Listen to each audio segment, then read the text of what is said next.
A Montagnana non mancherà anche per quest'anno l'appuntamento con la 36esima edizione del Palio dei 10 Comuni del Montagnanese, che si svolgerà dal 25 agosto al 2 settembre 2012.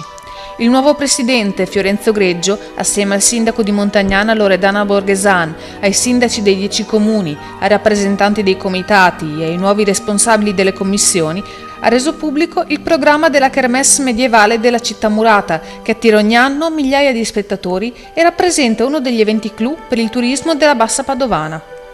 Sabato 25 agosto alle 20 nell'arena comunale, il Palio si aprirà con la cerimonia del giuramento. Il giorno successivo sarà dedicato a musici e sbandieratori.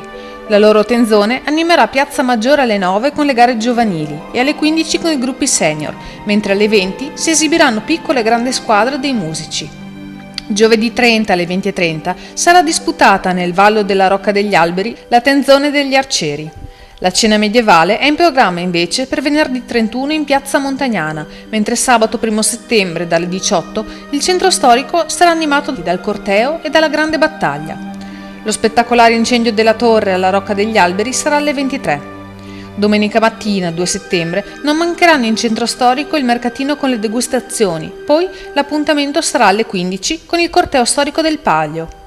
Il Palio dei 10 comuni si disputerà dalle 16, come sempre, nel Valle antistante la Rocca degli Alberi, dove avranno luogo la corsa dei gonfaloni, l'esibizione di musici e sbandieratori, la corsa del Palio e le premiazioni.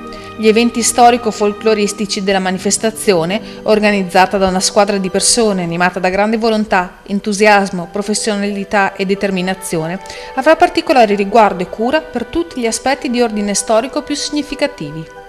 Intanto arriva in Parlamento la proposta leghista dell'estense Paola Goisis affinché tali manifestazioni siano aiutate in modo concreto attraverso l'utilizzo di una quota dei proventi del gioco del lotto e delle lotterie nazionali non incassate. A questo finanziamento si dovrebbero aggiungere il 5% dei fondi europei destinati allo spettacolo dal vivo, il 5% dell'abbonamento radio-televisivo e il 5% delle risorse che le società erogatrici di pubblica utilità destinano attualmente a iniziative promozionali e pubblicitarie.